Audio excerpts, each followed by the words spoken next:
J'ai découvert la psychiatrie au sein d'un stage en secteur fermé au cours de ma première année d'études en soins infirmiers. La nature de la prise en soins psychiatriques me questionnait depuis longtemps.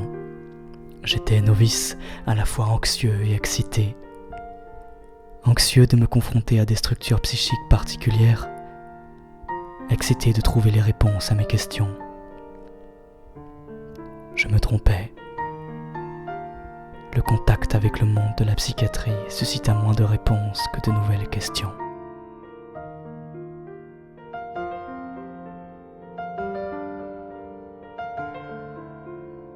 Hiver 2015. 3e semaine de stage. Monsieur A, 68 ans, a été admis il y a 3 jours en soins sous demande d'un tiers pour perturbation de l'ordre public sur motif d'hétéro-agressivité dirigée contre son voisinage. Diagnostiqué schizophrène à tendance paranoïaque depuis sa majorité, Monsieur A ne montre pas réellement de signes d'apaisement depuis son admission. Vecteur d'un délire systématisé de revendications, il fait part aux soignants de différents courriers calomniateurs et de plaintes qu'il compte diriger vers les représentants politiques locaux. La capacité d'accueil du service est saturée. Certains patients nécessitant une prise en charge urgente sont en attente de placement. C'est dans ce contexte que le psychiatre du service décide de faire sortir Monsieur A dès le lendemain. Le lendemain matin, donc, nous accueillons sa sœur, Madame A, 64 ans, venue raccompagner Monsieur A jusqu'à son domicile, situé à quelques kilomètres de là. Madame A réside quant à elle à plus de 400 kilomètres du service. Elle se présente comme le seul aidant naturel de Monsieur A. Celui-ci l'avait en effet désigné comme sa personne de confiance au moment de son admission. Ne jugeant pas son frère apte à sortir, elle interpelle avec virulence les soignants afin de demander des explications concernant le choix de son retour à domicile. Une infirmière décide alors de s'isoler avec Madame A afin de réaliser un entretien avec elle. Je suis invité à l'observation de cette situation. Madame A accepte ma présence. Madame A semble peu à peu passer de la colère à l'angoisse, puis de l'angoisse aux larmes. Elle verbalise des inquiétudes relatives à son propre frère. Elle explique que celui-ci tend à intégrer Madame A au sein de ses délires paranoïaques, notamment au travers de ses plaintes et de ses courriers d'accusation. Elle expose par ailleurs un contexte familial ébranlé. Elle évoque une fatigue, une lassitude et une incompréhension concernant les allées et venues répétées de son frère au sein des établissements de santé mentale. Elle se pose la question de l'intérêt de l'utilité du soin psychiatrique en France, ce qui interpelle ma position de futur soignant. L'infirmière l'écoute, lui dit qu'elle l'écoute et qu'elle entend ses inquiétudes. Madame A demande de l'aide, la soignante semble déstabilisée. Elle lui donne le numéro des pompiers. Forcément, cela me questionne. L'entretien aura duré près d'1 heure. Madame A semble soulagée, les émotions ont été extériorisées, pourtant le problème initial persiste. Madame A regarde l'infirmière. Elle la remercie. Madame A me regarde. Elle me remercie. Je n'avais pourtant rien dit. Mais j'étais là. Je l'écoutais. L'entretien se termine. 1 heure plus tard, Madame A empruntera la porte du service. De sa main gauche, elle porte les valises de Monsieur A. De son bras droit, elle soutient leur propriétaire. Nous déverrouillons la porte et leur souhaitons une bonne continuation. Ils nous sourient et nous remercient. Il est 19h. Les silhouettes s'estompent dans l'obscurité. La nuit est froide et brumeuse.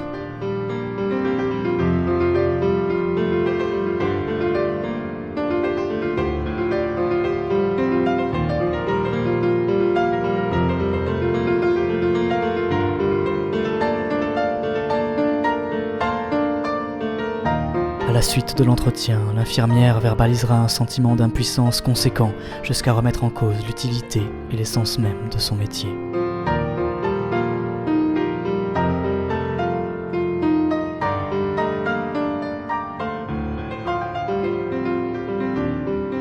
Nous axerons nos questions autour du modèle biopsychosocial. Interrogeons la dimension psychologique. Dans quelle mesure l'infirmier peut-il comprendre ou appréhender la pensée des patients schizophrènes, anticiper leur comportement ou parvenir à situer leur souffrance? Quels sont les outils à notre disposition? Où trouver la réalité de la relation thérapeutique avec des individus clivant le réel? Comment créer un lien vivant entre deux réalités distinctes? Interrogeant la dimension biologique et pharmaceutique, la réduction du délire chez le patient schizophrène passe-t-elle nécessairement par la sédation? L'apaisement de l'être délirant n'est-il pas envisageable sans psychotrope? Et d'ailleurs, qu'appelle-t-on délire? Enfin, la dimension sociale n'est-elle pas le pivot central du soin psychiatrique? Qui dit soin relationnel dit relation. N'est-ce pas là le cœur de l'action infirmière? Être avec le patient, être avec l'aidant. N'est-ce pas ici le point fondamental, tant pour l'être malade que pour l'être humain? Allons plus loin, le soignant ne devient-il pas soigné? En psychiatrie, ne soigne-t-on pas autant qu'on se soigne? D'un point de vue éthique, de nouvelles questions émergent. Qu'est-ce que soigner si ce n'est pas guérir?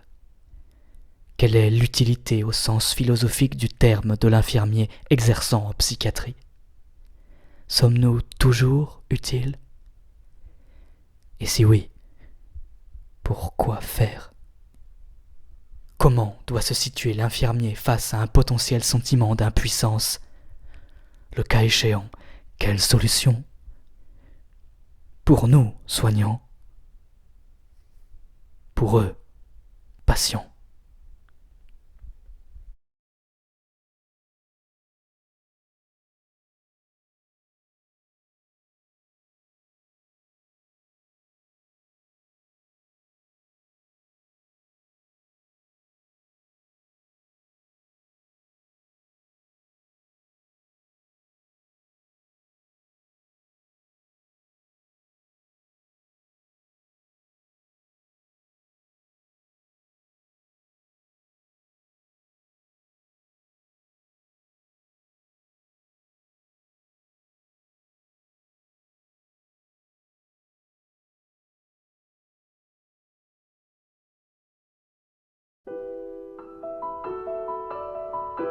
Étymologiquement, schizophrénie signifie fractionnement de l'esprit.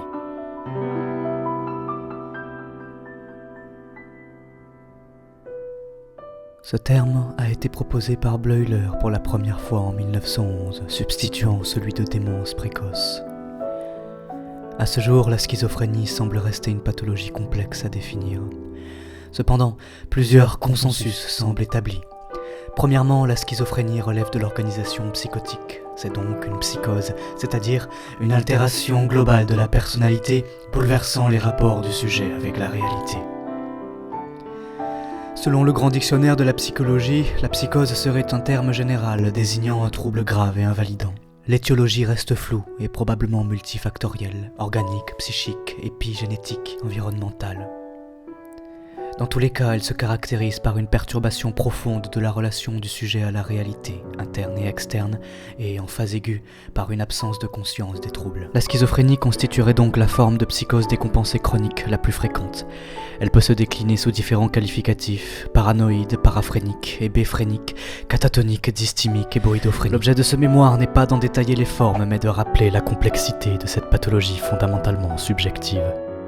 Notons que le terme de schizophrénie tendrait actuellement à disparaître pour laisser place à celui de trouble du spectre psychotique, terme sûrement plus ouvert et propice à rappeler l'hétérogénéité de la maladie.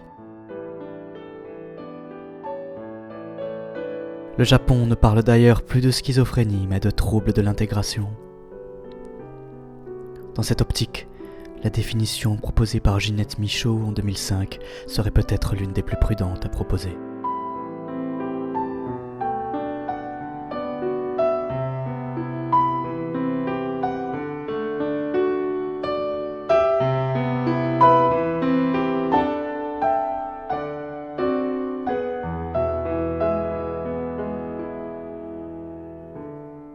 Mais quelle peut alors être la nature des symptômes évoqués ici ?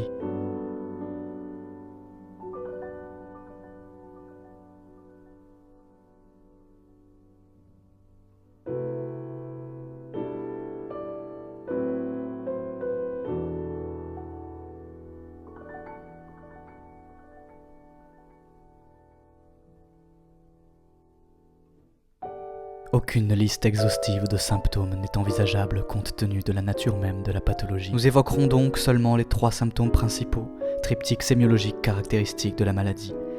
le délire, la dissociation, aussi appelée désorganisation, et l'isolement social, aussi appelé repli autistique. Riche de sens, l'étymologie du mot délire nous invite à la réflexion. Du latin delirium, de delirare, qui signifie sortir du sillon, la pensée délirante ne serait donc pas une pensée labourée. Elle ne serait pas une pensée qui suit la ligne droite, qui suit le sillon. Cela signifie-t-il pour autant que le délire est improductif ?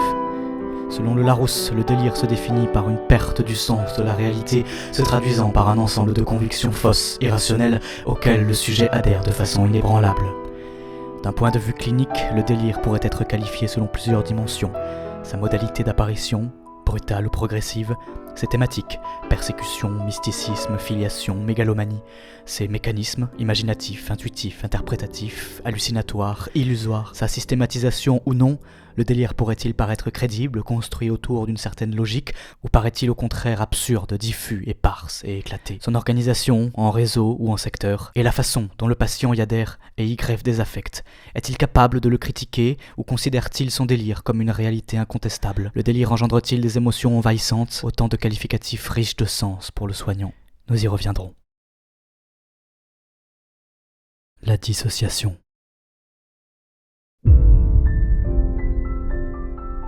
Aussi appelée désorganisation, elle se définit quant à elle comme une rupture de l'unité psychique, un relâchement des processus associatifs à l'origine de perturbations de la pensée avec une tendance au symbolisme, du langage avec des barrages, des stéréotypies verbales, des néologismes, perturbation de la logique, passage du coq à l'âne, une perturbation de l'affectivité dans une ambivalence émotionnelle, une perturbation du corps, dysmorphophobie, incurie, automutilation, ou encore une perturbation des comportements, bizarrerie de la mimique, indécision du geste, maniérisme, catatonie, déambulation, voyage pathologique. La dissociation s'accompagne souvent d'un sentiment d'étrangeté indéfinissable. Elle ne doit pas être entendue au sens de dissociation d'identité, au risque d'alimenter la confusion populaire entre schizophrénie et troubles dissociatifs de l'identité ou troubles des personnalités multiples. Ainsi, nous lui préférerons le terme de désorganisation qui nous paraît exprimer une image plus parlante, limitant les risques de méprise. Concernant le terme d'autisme ou repli autistique, là aussi l'étymologie nous semble particulièrement éclairante, du grec autos, qui signifie soi-même. Ce concept a été introduit pour la première fois là aussi par Bleuler en 1911 pour désigner chez les patients schizophrènes adultes la perte du contact avec la réalité, entraînant comme conséquence une grande difficulté à communiquer avec autrui, la vie intérieure acquérant une prédominance morbide aux dépens du rapport avec la réalité. Ce n'est que plus tard que d'autres auteurs décriront l'autisme non pas en tant que symptôme d'une schizophrénie de l'adulte, mais bel et bien en tant que dénomination d'un trouble infantile à part entière. Bleuler parle également d'une évasion de la réalité. Selon lui, les grands schizophrènes vivent dans un monde à eux où leurs désirs sont exaucés et d'où les obstacles sont exclus. Nous ne pouvons nous empêcher de penser ici à l'inconscient à ciel ouvert, que Sigmund Freud pensait avoir trouvé au sein de la psychose. Ce repli autistique, cet isolement social, serait donc une conséquence de la désorganisation. Il expliquerait l'indifférence et l'impénétrabilité du monde des personnes atteintes de schizophrénie. Rappelons que l'OMS définit la santé comme un état de bien-être complet, physique, psychique et social. Par l'expression même de ces symptômes, la schizophrénie génère un déséquilibre altérant l'ensemble des sphères relatives à la vie du sujet. Souffrance mentale avec les hallucinations ou l'anxiété, souffrance sociale avec l'isolement et souffrance physique, auto-agressivité ou morcellement. La schizophrénie s'inscrit donc bien en tant que frein à la santé et par là constitue bel et bien une maladie. Mais alors, face à une telle pathologie de l'imperméable, comment l'autre peut-il rentrer en contact? Comment l'altérité peut-elle exister? Comment l'infirmier peut-il acter? Autrement dit, et il s'agit de notre question centrale, comment le soignant peut-il soigner?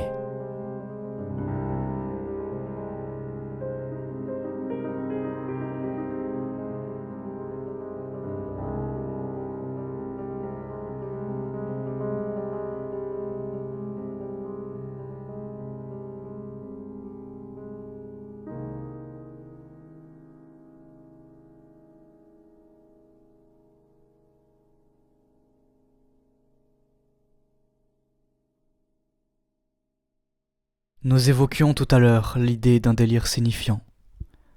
S'il existe autant de termes pour le qualifier, c'est peut-être parce que l'étude et l'observation du délire nous apprennent quelque chose. Quelque chose de la fonction du délire, comme si celui-ci voulait dire quelque chose du sujet patient. Il appartiendrait donc à l'infirmier de relever de ce délire les éléments à exploiter en équipe pouvant et voulant dire quelque chose de l'individu soigné. Comprendre pour mieux soigner. Il n'est ici pas question d'interpréter le délire seul. L'objectif premier de l'infirmier serait d'abord de canaliser, de recentrer, de réorienter le patient vers le réel en lui fournissant des éléments de réalité objective. La réflexion en équipe pluridisciplinaire, incluant potentiellement les aidants, s'inscrirait dans un second temps et permettrait d'adapter sa pratique aussi bien groupale qu'individuelle. Le symptôme de la désorganisation nous apprend quant à lui que le patient schizophrène aurait rompu quelque chose, une certaine organisation mentale. Cette rupture, cette schise, serait donc caractéristique de la souffrance observée. Ne serait-ce pas le travail des soignants que de tenter de pallier cette désorganisation, d'aider à réorganiser, à restructurer, à contenir, à cadrer une pensée, un corps, un être. Enfin, le repli autistique, lui, sous-entend un déficit de communication, un enfermement sur soi au détriment de l'intégration sociale, entravant par là les potentialités offertes par l'altérité. Près de 400 ans avant le Christ, dans son œuvre Éthique à Nicomaque, Aristote avait déjà identifié l'importance de la rencontre.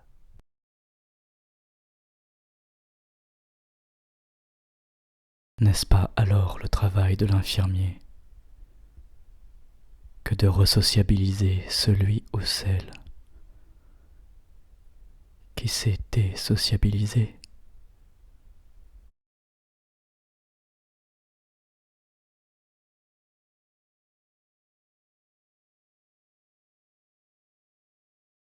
Le soignant soigne, c'est une évidence. Mais alors, qu'est-ce que soigner ? Moi, soignant, que fais-je ? Où vais-je ? Pourquoi ? Comment ? Moi, étudiant et futur professionnel, en quoi vais-je pouvoir me proclamer acteur de soins ?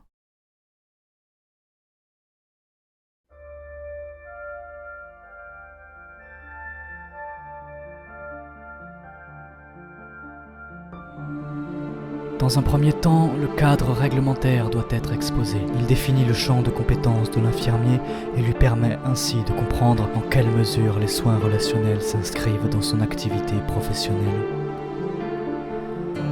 Le décret numéro 93-345 du 15 mars 1993 relatif aux actes professionnels et à l'exercice de la profession d'infirmier établit l'aide et le soutien psychologique ainsi que la relation d'aide thérapeutique comme relevant du rôle propre infirmier. D'après l'article R 4311-5 du Code de la santé publique du 29 juillet 2004, dans le cadre de son rôle propre, l'infirmier accomplit les actes ou dispense les soins suivants: aide et soutien psychologique.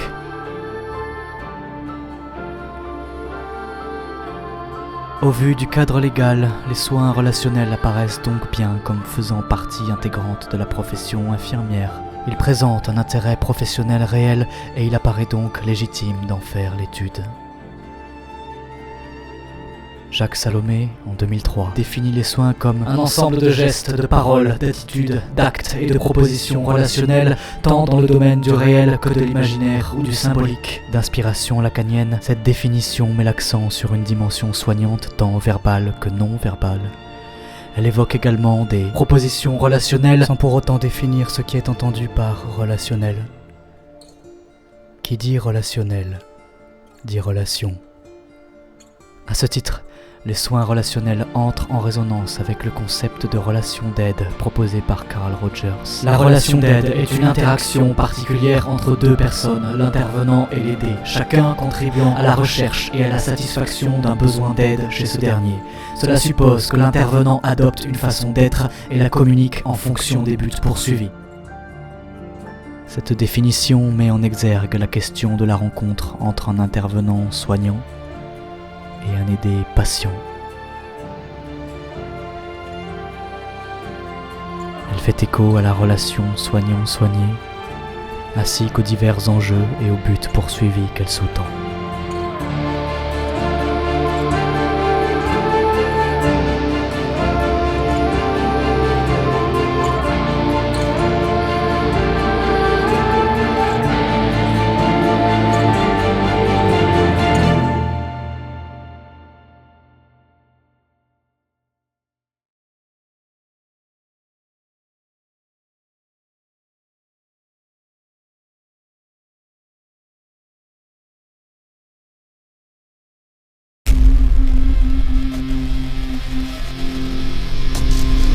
Empathie, alliance thérapeutique, écoute active, neutralité bienveillante, de non-jugement.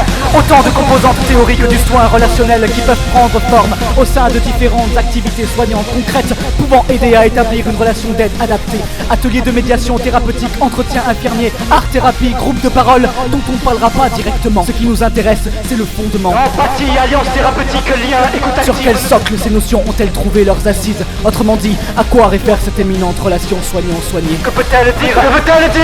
Selon Manoukian et Masboeuf, une relation est une rencontre entre deux personnes ou moins, c'est-à-dire deux caractères, deux psychologies particulières et deux histoires. C'est dans le contact entre ces deux singularités que réside l'originalité et l'organicité de chaque rencontre. Il reste à préciser que dans le cadre d'une relation soignant-soigné, l'hospitalisation se pose en tant que condition de la rencontre. En effet, qu'on le veuille ou non, c'est bel et bien dans le cadre de la relation soignant-soigné et dans l'intimité du face-à-face que s'inscrit le soin. Alliance thérapeutique. Il s'agit dès lors d'une relation imposée. Ni le soignant ni le soigné n'ont choisi d'entrer en relation avec l'autre. Dans tous les cas, il apparaît que le soin relationnel nécessite l'implication inévitable de deux individualités, y compris celle du soignant. Notre clinique, c'est celle de la relation soignant-soigné, celle qui se noue, se dénoue, se renoue chaque fois qu'un être en souffrance rencontre un soignant ou une équipe soignante. C'est alors qu'apparaît cette éminente notion de juste présence. L'une des questions fondamentales du soin relationnel serait peut-être la suivante. Comment doser la relation vers ce qu'on appelle une juste présence? En d'autres termes, comment se positionner entre sympathie et empathie?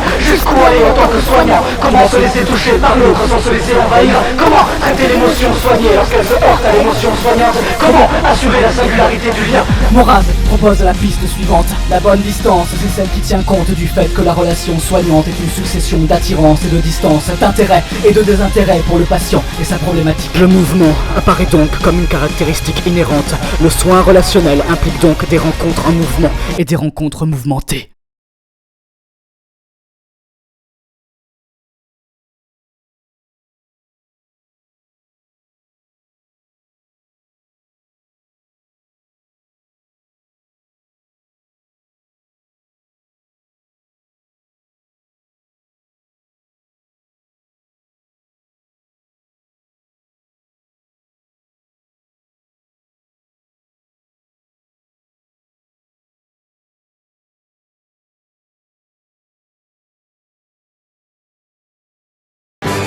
Dès lors, nous comprenons mieux l'emploi de ce terme de transfert. La définition profane l'entend au sens d'un passage de quelque chose d'un lieu vers un autre, d'un mouvement. Alors, nous comprenons mieux en quoi l'on peut parler de relation en mouvement. Le patient transfère en effet une part de son passé oublié dans le présent soignant. Les mouvements transférentiels s'inscrivent donc dans l'espace et le temps. Il en va de même pour la rencontre et donc pour le soignant en lui-même. Apparaît ici une notion de temporalité sur laquelle nous reviendrons au sein de notre troisième partie.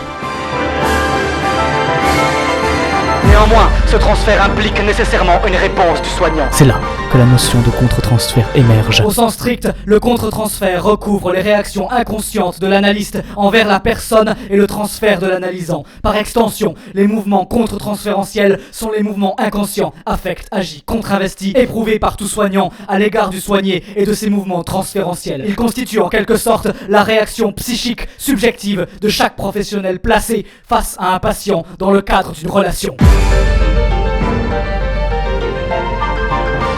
Comme nous l'avons déjà exposé, la relation de soins implique donc nécessairement un engagement affectif plus ou moins conscient du soignant. Dès lors, nous pouvons toutefois prendre conscience que la relation d'aide ne peut s'instituer au sein de toutes les rencontres. Du croisement entre deux individualités peuvent éclore attraction ou répulsion, antagonisme ou complémentarité, harmonie ou chaos. Pour autant, chaque rencontre dit quelque chose et par là peut être exploité dans une relation de soins. Il existe deux types de vécus contre-transférentiels, les positifs et les négatifs. Mais attention, cette terminologie ne vient pas indiquer que d'un côté il y aurait les bons ressentis et de l'autre les mauvais. Elle vient simplement signifier que certains vécus se situent dans un registre de rapprochement avec le patient, tandis que d'autres poussent plutôt à l'écart. L'orientation positive de la relation soignante nécessite le dépassement de ces vécus par leur acceptation et leur élaboration pour maintenir une bonne qualité relationnelle dans le soin. C'est alors qu'apparaît la question de l'engagement personnel du soignant au sein d'un travail psychologique de fond et de soin, en somme, un travail psychothérapeutique. Il est à noter que ce travail sur soi constitue l'une des conditions premières pour l'exercice de la profession de psychanalyste. Un infirmier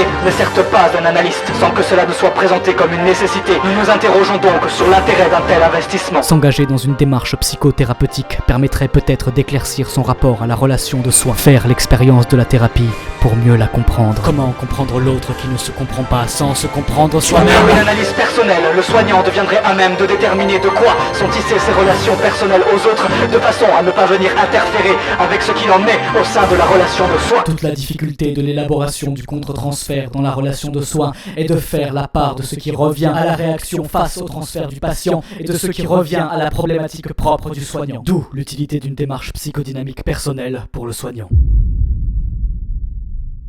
C'est alors que cette notion d'utilité refait surface et fait de nouveau écho à notre question de départ. Maintenant que les concepts de soins relationnels et de schizophrénie ont été explorés, nous voilà mieux outillés pour tenter de répondre. En quoi le soin relationnel est-il utile pour le patient schizophrène?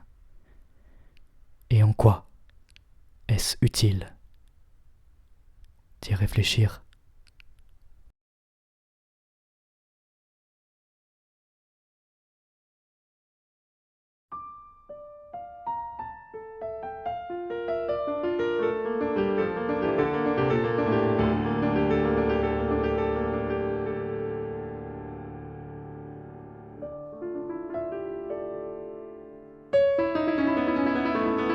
Selon le dictionnaire de philosophie de Baraquin, être utile, c'est être profitable, avantageux, servir à quelque chose.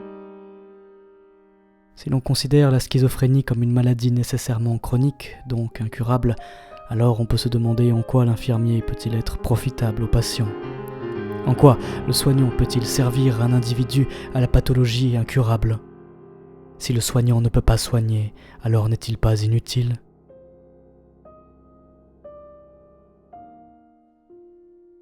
La réponse réside dans ce que l'on entend par le terme soignant. Soignant. Est-ce un adjectif? Est-ce un acte qui soigne? Ou est-ce un nom? Est-ce un être à part entière? Si derrière le terme de schizophrène se cache un individu, il en va de même en ce qui concerne le soignant. Nous évoquons dès lors l'idée suivante. En psychiatrie, on soigne moins avec ce qu'on a qu'avec ce qu'on est. Être ou avoir? Telle est la question. Utile est en outre un terme relatif. On est utile à quelque chose ou à quelqu'un. Ici, on parle d'un soignant utile à un patient. Être utile, ce n'est donc pas être nécessaire. Ce qui est nécessaire est indispensable à la réalisation d'une fin. Ce qui est utile facilite cette réalisation, mais l'absence de l'objet utile n'empêche pas l'accomplissement. Elle le ralentit. En somme, un objet utile serait donc un objet susceptible d'accélérer la réalisation d'un but. Temporalité et finalité. Voilà deux notions que nous avions déjà évoquées.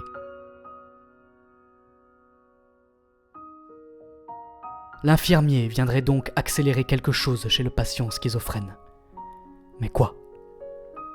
Cette notion de temporalité fait écho au mouvement transférentiel évoqué tout à l'heure. En effet, transfert et contre-transfert meuvent autant qu'ils se meuvent et sous-tendent tous deux une dimension temporelle. Toute relation thérapeutique entraîne en effet des mouvements transférentiels qui rendent compte de la répétition et de la réactivation de désirs et de conflits inconscients qui, en se rejoignant dans la relation soignant-soigné, nous éclairent sur la problématique du patient et sur ses modalités de relation à l'autre. Voilà donc un premier élément arguant en faveur de l'utilité soignante. En effet, si les mouvements transférentiels sont utiles dans la relation soignant-soigné d'une part et que le transfert est inhérent à la relation soignante d'autre part, alors c'est bien que le soignant est utile au soigné, en ce sens qu'il devient vecteur accélérateur d'un certain mouvement. Mais vers quoi tend ce mouvement? Quel en est le but? La finalité recherchée?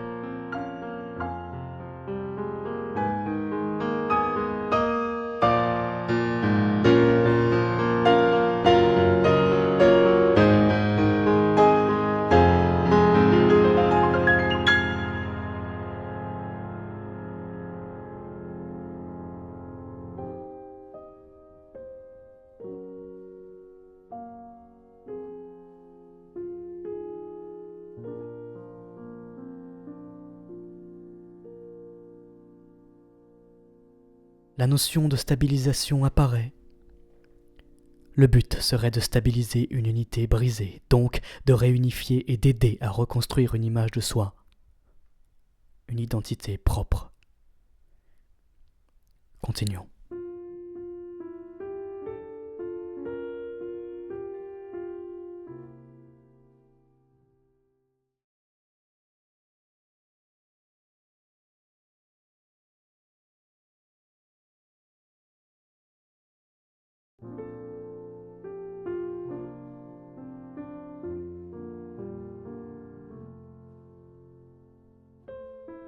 Cette fonction de par-excitation renvoie ici à cette fonction de cadre contenant et restructurant, luttant contre le symptôme de désorganisation déjà évoqué en première partie. Nous retrouvons par ailleurs cette idée de respect de l'autre.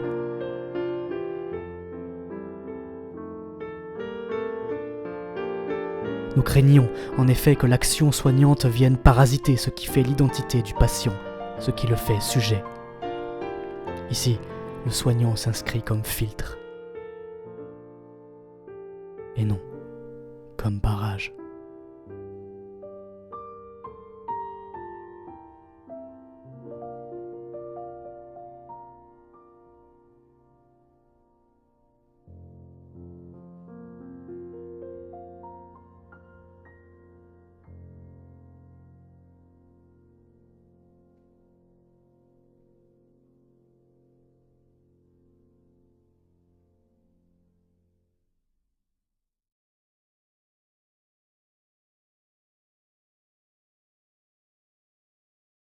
Être là.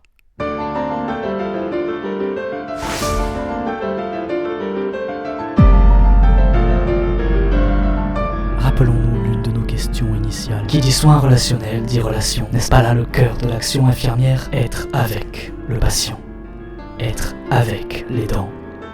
N'est-ce pas ici le point fondamental, tant pour l'être malade que pour l'être humain? La réponse nous apparaît maintenant plus claire. Sous l'influence de ce que le patient dépose dans la relation et dans le soin, le travail psychique du soignant consiste à repérer, chercher, à comprendre, élaborer et confronter ses perceptions à celles de l'équipe. Il ne s'agit donc pas d'une finalité que l'infirmier peut espérer obtenir seul.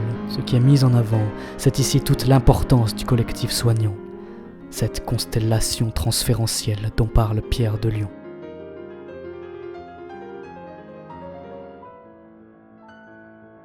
Et c'est justement pour cette raison que nous préférons l'utilisation du nous à celle du je, y compris dans l'écriture et la mise en scène de ce mémoire.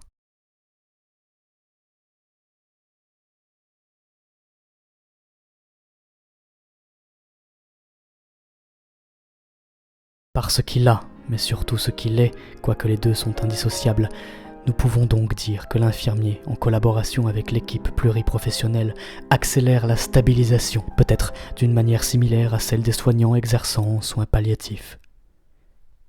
La stabilisation. Serait-ce cela, la finalité du soin ?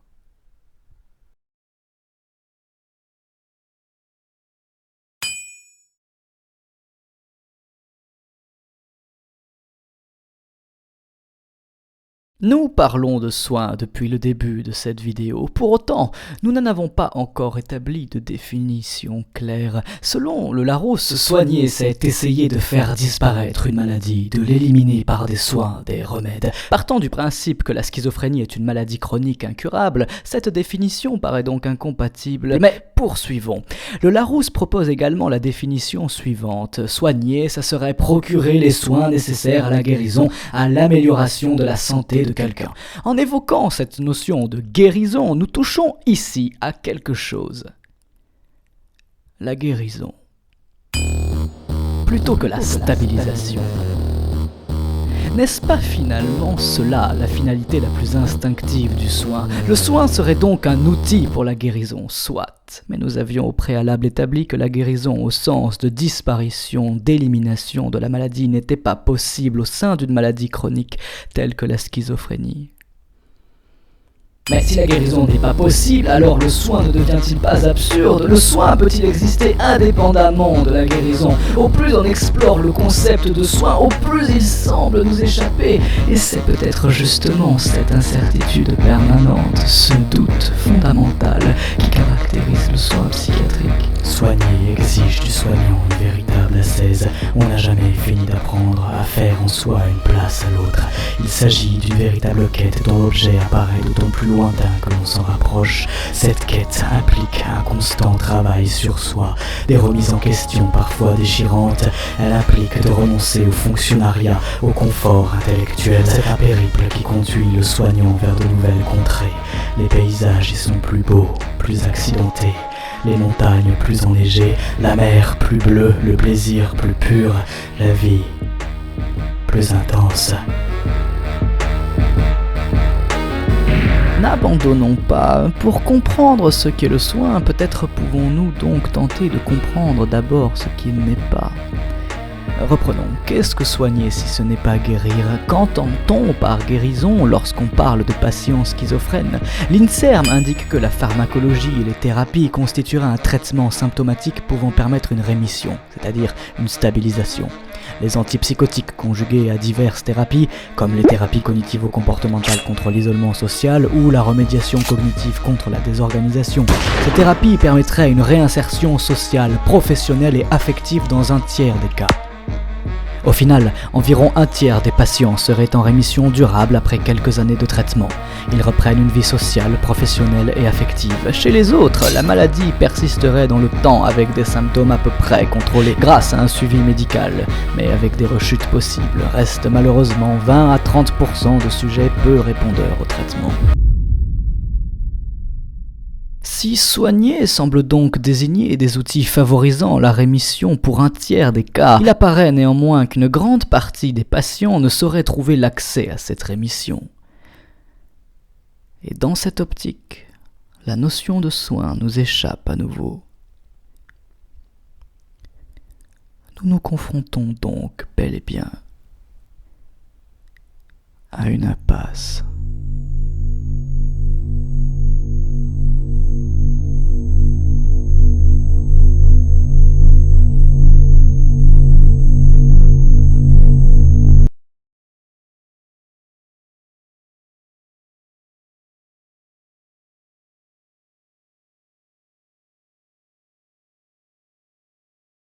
L'ensemble de ces données théoriques fait émerger de nouvelles réflexions.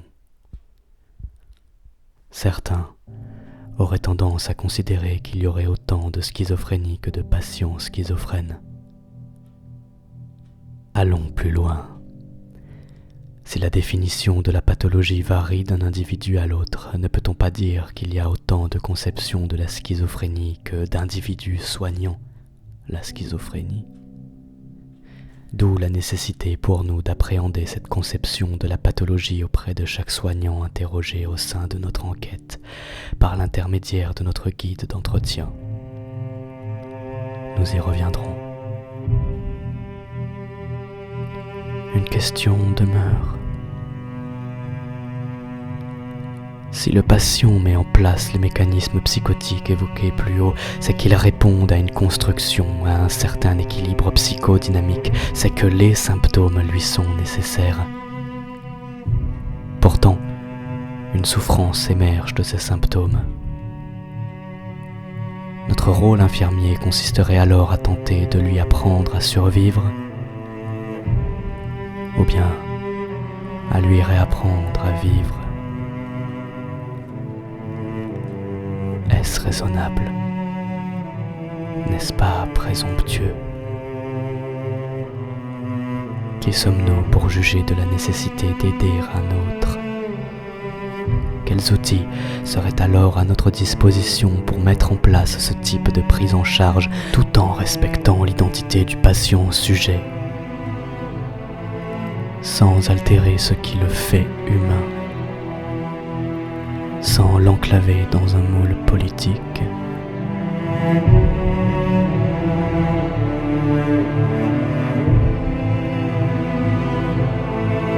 Le soignant est un homme, le patient est un homme, et l'homme est un être sociable. Alors le soignant et le patient sont des êtres sociables, ils sont des semblables vivants, vivant seuls ou vivant entre eux. N'est-ce pas alors la principale mission de l'infirmier exerçant en santé mentale que de chercher à resocialiser, à réhabiliter socialement, à réintégrer dans un réel collectif un semblable qui s'est perdu dans une solitude morbide?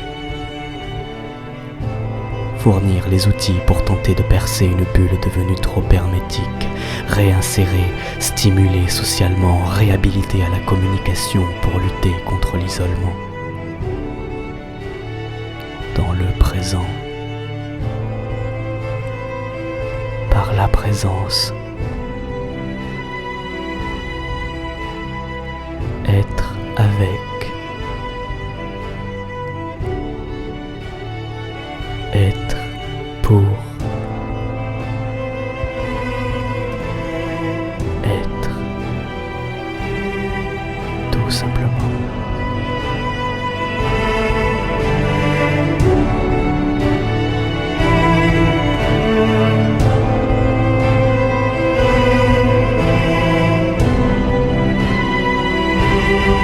Cette ambition et afin de nous assister dans notre cheminement et contourner l'impasse dans laquelle nous nous trouvions, nous nous proposons d'aller mener des entretiens d'enquête directement auprès des soignants.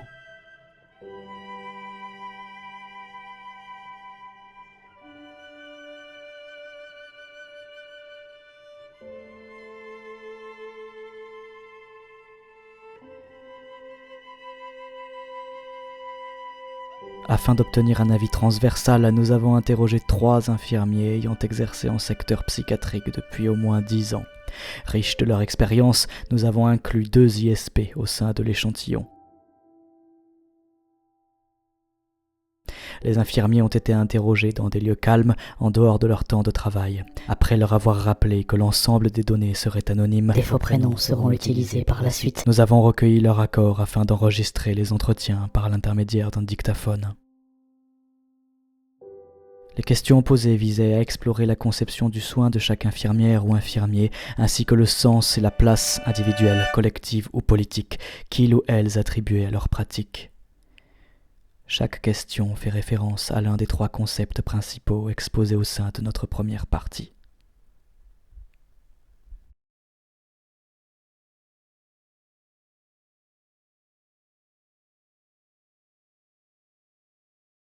Laissez-moi maintenant vous présenter les différents infirmiers et infirmières interrogés. Je m'appelle Patrick. Moi, c'est Constance. Et moi, vous pouvez m'appeler Christelle.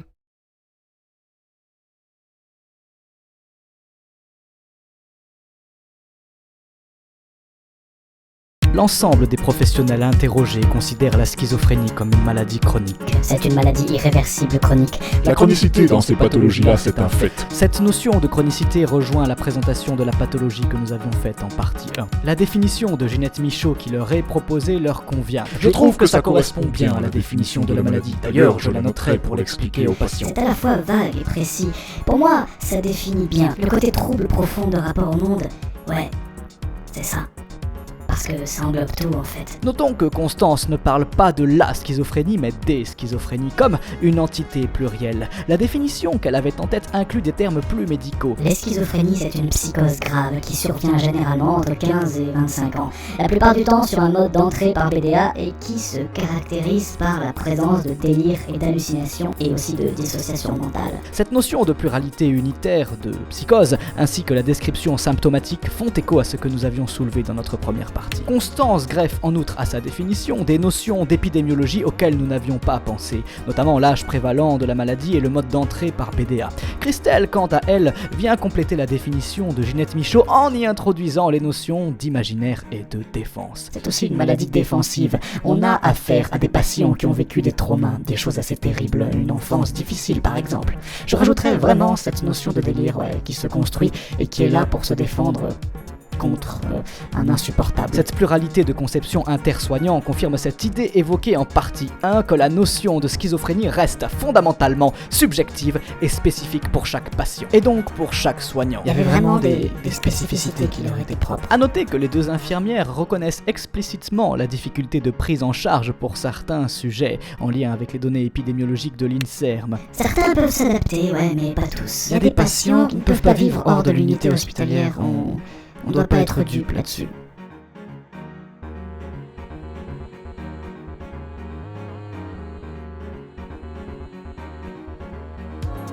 Concernant la vision du soin relationnel, une distinction entre le soin et la guérison est spontanément faite par chaque infirmier. Soigner ne veut pas dire guérir, ça veut dire faire avec la maladie. Mais moi je fais la distinction entre soigner et guérir. Je suis pas du tout quelqu'un qui pense qu'il va guérir quelqu'un que je rencontre.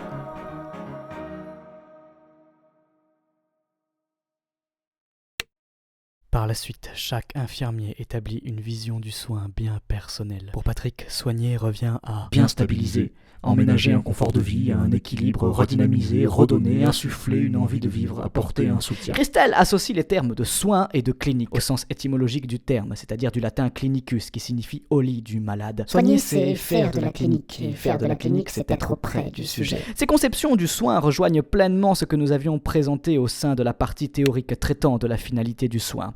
Un lien d'ailleurs avec la citation d'Aristote nous semble particulièrement envisageable ici.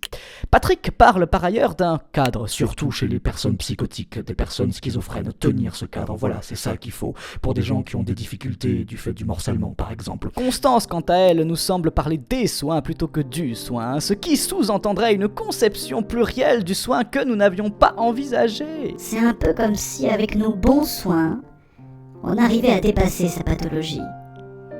Un soin à un patient schizophrène, c'est quel que soit le soin dont il a besoin, qu'il soit invasif ou nursing ou autre. Si t'as pas le préalable d'être non anxiogène, tu peux pas. Par là, elle rejoint Christelle, pour qui le soin revient à Prendre en compte le patient pour offrir des soins qui soient de qualité. Constance parle également d'une adaptation du soignant à la personne, plus que l'inverse d'ailleurs, notamment pour les patients les plus complexes. Certains peuvent s'adapter, mais pas tous. Et là, je pense que c'est aux soignants d'être très bien formés et d'être observateur, et de connaître sa clinique pour pouvoir réaliser n'importe quel soin auprès de lui. Elle évoque par ailleurs les termes de bienveillance et de bientraitance. Soigner un patient schizophrène, c'est réussir justement à s'adapter à son trouble de la relation pour ne pas être anxiogène pour lui. Pour moi, là, c'est la grosse base. De toute façon, la bientraitance, la douceur, la recherche de l'absence de douleur, la recherche de l'absence d'anxiété liée aux soins, ça comprend tout ça. Par là, Constance définit le soin par ce qu'il n'est pas ou plutôt ce qu'il ne doit pas être. Maltraitant, anxiogène ou agressif. En mettant sur un pied d'égalité les termes de soignant et d'accompagnant, elle précise par la suite que le soignant avance de fait avec le patient, ce que confirme Christelle. Moi, je suis là pour accompagner, sans juger, en gardant une forme de neutralité. Tout en pointant du doigt l'intérêt de cette juste présence. Ouais. c'est très important d'avoir une distance relationnelle. Ainsi, elles semblent toutes deux attribuer une part active du soin aux soignés. Soigner, c'est accompagner dans les différentes étapes de la pathologie, comme un élément solide et un repère. Pour moi, c'est le patient d'abord qui a des solutions et qui trouve des solutions. Elles esquivent par là le sentiment de toute puissance soignante. Constance évoque également les questions des savoir-être et finit par comparer le soin à un art, jusqu'à prêter à l'infirmier en santé mentale un rôle artistique. C'est presque un rôle à jouer, mais sans hypocrisie. Il y a quelque chose au niveau de l'art et au niveau de l'âme. Toutes ces notions de pluralité des soins, d'accompagnement, de savoir-être, de bienveillance, de bientraitance, d'art, blablabla, n'avaient été envisagées que succinctement, voire aucunement au sein de notre partie conceptuelle. Elles restent néanmoins compatibles et auraient pu s'intégrer dans nos réflexions initiales. Enfin, Christelle soulève spontanément la question de l'éthique en tant qu'art de se poser des questions. Je pense qu'on doit avoir aussi un questionnement quand on parle d'éthique professionnelle sur la façon dont on soigne. Elle rejoint par là l'essence et le sens même que nous attribuons à ce mémoire de fin d'études. Il y a vraiment un intérêt à se questionner autour du soin. J'ai l'idée qu'il faut vraiment en parler et le penser. Le fait qu'en psychiatrie on puisse encore se poser des questions, je trouve que c'est fondamental.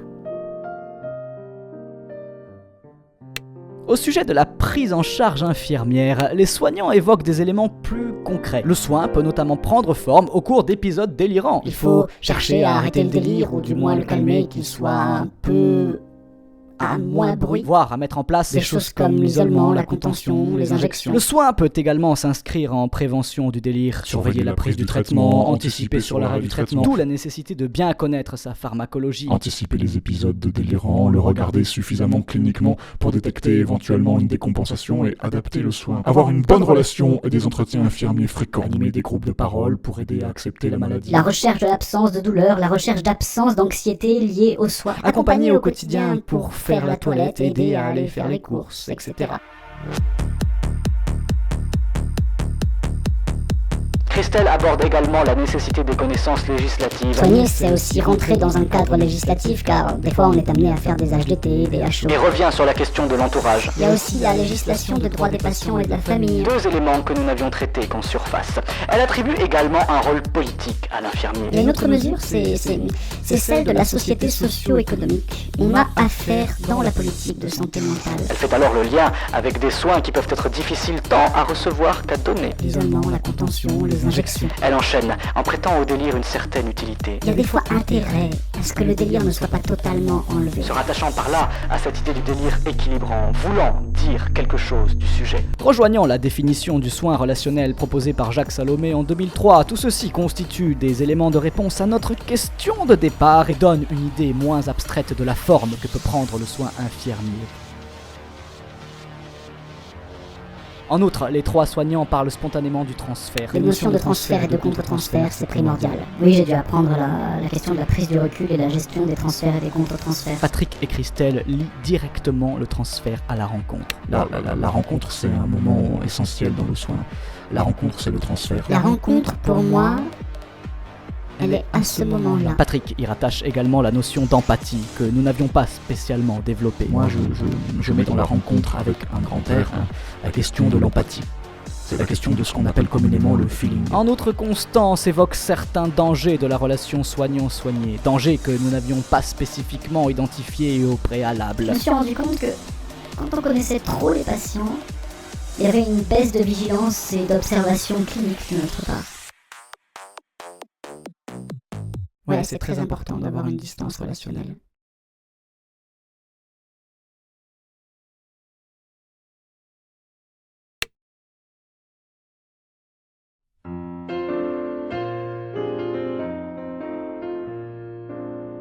Les techniques visant à contrer le sentiment d'échec apparaissent quant à elles assez diverses, quoique similaires. Tout comme Christelle, Constance invite à se sortir du sentiment de toute puissance, à reconsidérer ses objectifs, ses motivations et ses limites soignantes. On va pas les guérir. Donc pour moi, la méthode, c'est surtout se ramener à ce qu'on est, et pas partir dans la toute-puissance du soignant. Il faut juste être très réaliste et se rappeler les limites de nos interventions. C'est se dire que les objectifs, ils sont peut-être humbles, Mais ils sont solides. Je suis pas du tout quelqu'un qui pense qu'il va guérir quelqu'un que je rencontre. Je trouve qu'il y a du danger à avoir une posture de cet ordre-là. Les deux infirmières évoquent également l'objectif de stabilisation. Se dire que déjà, si on améliore leur quotidien et leur état de manière plus ou moins durable, c'est déjà très bien. La notion de temps est très importante en psychiatrie. Ça prend du temps. Les professionnels accordent par ailleurs un intérêt bien particulier au travail d'équipe et à l'échange. Quand on sent qu'on est en difficulté, il faut absolument en parler en équipe pour décoder et passer la main si possible. Les débriefings avec les psychiatres, c'est très important. Parler en équipe avec des collègues qui ont plus d'expérience ou l'expérience d'un ailleurs. Dans cette optique, Christelle rappelle qu'il est possible de trouver des ressources en dehors du dispositif soignant. Il y a des associations, etc. Moi, j'ai idée qu'ils peuvent aussi avoir de l'aide extérieure qui peut être intéressante. Il faut échanger avec des gens qui travaillent pas forcément dans le milieu hospitalier. Les deux ISP, riches de leur année d'expérience, affirment parvenir à se détacher du négativisme soignant. Non, moi j'ai jamais ce sentiment d'échec. Je ne le voyais pas nécessairement comme un échec. Ils envisagent la rechute de manière positive. La rechute fait entièrement partie de la maladie, elle est presque nécessaire. C'est une sorte de palier supérieur, c'est toujours du positif. Je pense d'ailleurs à cette fameuse phrase de Nelson Mandela qui dit que je ne perds jamais. Soit je gagne, soit j'apprends.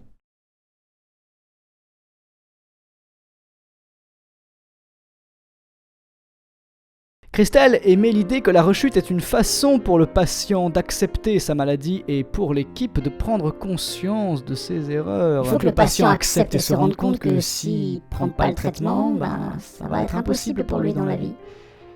Peut-être que nous, on n'a pas mis en place assez de choses pour son retour à domicile ou pour vraiment bien expliquer l'importance du traitement. En termes de technique pour lutter contre ce sentiment d'échec, Christelle invite également à voir la psychiatrie De façon active, d'une façon qui avance. Il faut s'ouvrir. Il ne faut pas rester 30 ans dans un même service. Il faut faire des formations, être créateur et porteur de projets. Enfin, en ce qui concerne le soin du soignant, les 3 infirmiers et infirmières adhèrent à l'idée que le soignant soigne autant qu'il se soigne. Christelle greffe une notion d'apprentissage du soignant qui contribue peut-être à son propre soin. On apprend beaucoup de choses de ses patients et on apprend beaucoup de choses sur soi-même. Pour le coup. Patrick attache une importance particulière au travail sur soi, tant en faveur de la dimension personnelle que professionnelle. Personnellement, j'ai fait une psychanalyse pendant longtemps et je trouve que c'est une très bonne chose, ouais. Pour moi-même, en tant que personne, mais aussi dans le rôle de soin que j'ai de thérapeute, d'infirmier. Constance, quant à elle, véhicule l'idée d'un soignant qui se soigne car trouvant un sens personnel à exercer auprès des patients. Elle va jusqu'à accepter l'autre schizophrène comme semblable humain, identifiant une similitude, un point identitaire commun, un pont dans la relation soignant-soigné. Pour moi, si on parle le même langage, c'est qu'on a le même problème. Moi, je sais que je travaille en psychiatrie pour ça. Elle rejoint par là les 2 ISP. Quand on fait une démarche pour aller travailler en psychiatrie, j'ai l'idée qu'il faut quand même déjà se poser des questions sur sa vie perso et sur soi-même. Il n'y a pas forcément de hasard. Le hasard, ça n'existe pas. C'est juste une traduction de la nécessité.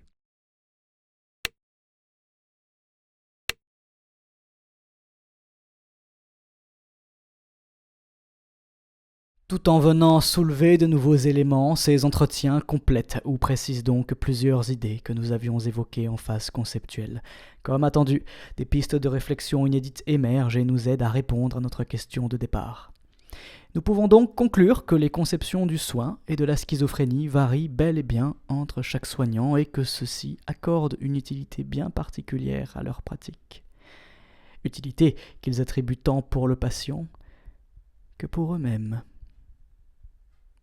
Mais avant de conclure l'intégralité de ce travail, il nous apparaît important de souligner certaines lacunes inhérentes à notre recherche.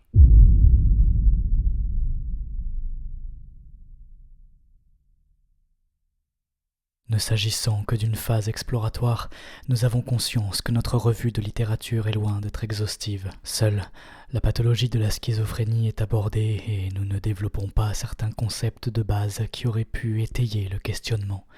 notamment l'empathie, le non-jugement, la bienveillance, l'alliance thérapeutique. Au cours de l'exposition du concept de soins relationnels, nous sommes en autre partie du postulat que le transfert infirmier était identique au transfert analytique. Nous avons conscience que les choses sont en réalité beaucoup plus complexes. S'agissant de l'une de nos premières enquêtes, notre technique de réalisation d'entretien comporte très probablement des imperfections telles que la peur des silences, la tendance à orienter les réponses ou encore la maîtrise des relances.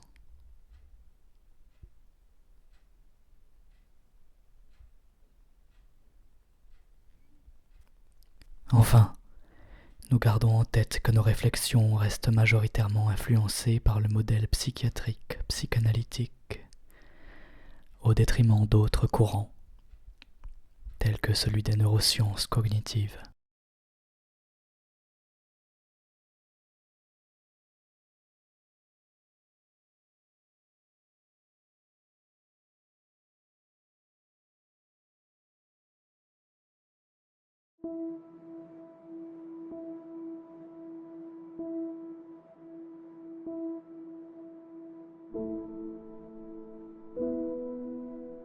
À travers ce MFE, nous souhaitions interroger l'utilité soignante de l'infirmier dans le but d'appréhender l'utilité sociale du soignant, inscrite au sein du système politique dans lequel il évolue.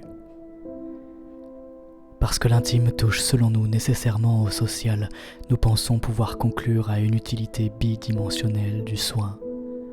Individuelle, d'abord, tant pour le soigné que pour le soignant, et politique, pour finir.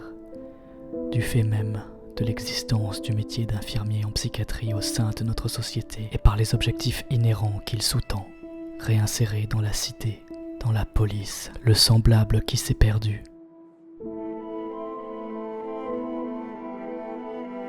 Aider l'autre à se refaire citoyen. Entre ces deux dimensions siège le pont chancelant du collectif stabilisateur. Le soin psychiatrique serait un art, plus qu'un artisanat. Aux portes d'entrée dans notre vie d'infirmier, l'ensemble de ces réflexions semble résonner, quelle que soit l'activité soignante considérée, psychiatrique, somatique, technique, relationnelle, infirmière, médicale, psychologique, sociale. C'est dans cette transversalité que réside le sens de notre questionnement. Par là, nous espérons pouvoir inscrire ce travail en tant qu'outil d'appui au positionnement professionnel. Ces réflexions s'adressent à tout soignant et particulièrement à l'infirmier en santé mentale, souvent confronté à une temporalité du soin propice au découragement.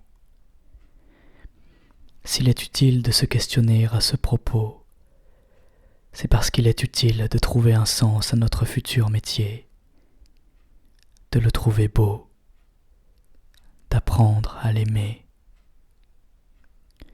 On ne choisit pas ce métier par hasard.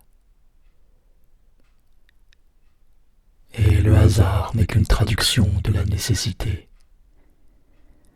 Ce mémoire constituait l'opportunité d'aborder cette nécessité. Le soin comme l'enfer est pavé de bonnes intentions, l'ange qui sommeille en chaque soignant, livré à lui-même, confronté à des institutions parfois mortifères, se métamorphose souvent en un petit démon pervers qui s'ingénie à bousculer les plus belles stratégies thérapeutiques. L'ange perd ses plumes et devient un homme qui va à la rencontre d'autres hommes. Il soigne autant qu'il se soigne. Sa faiblesse d'homme faillible, incomplet, divisé, est sa principale vertu. La psychiatrie est peut-être la discipline médicale la plus subjective. Chaque rencontre est différente et soulève des enjeux, des questions, des connaissances, des pathologies, des contacts, des transferts, des contre-transferts, des émotions, des vibrations, des soins, des temporalités, des finalités, des unités différentes. Se met chaque fois en place une alchimie unique pour laquelle il est impossible d'anticiper les règles. L'humain est un être vivant, et donc un être imprévisible. Chaque rencontre est une naissance, chaque naissance est unique. On soigne moins avec ce qu'on a qu'avec ce qu'on est. On est avec. On est avec. cours de ce mémoire, nous avons plusieurs fois suggéré l'idée que la conception du soin était peut-être propre à chaque soignant. Pour moi, soigner reviendrait à créer du lien, à scintiller dans un ensemble au milieu de cette éminente constellation transférentielle. Malgré toute la complexité que la tentative de définition de ce terme de soin engendre, je me rends compte qu'une constante émerge. Le soin, dans son acceptation la plus large, dans son fondement le plus profond, dans sa nature la plus épurée et dans ses origines les plus anciennes, nous questionne une dernière fois.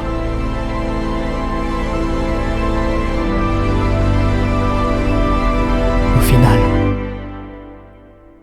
soigner, n'est-ce pas simplement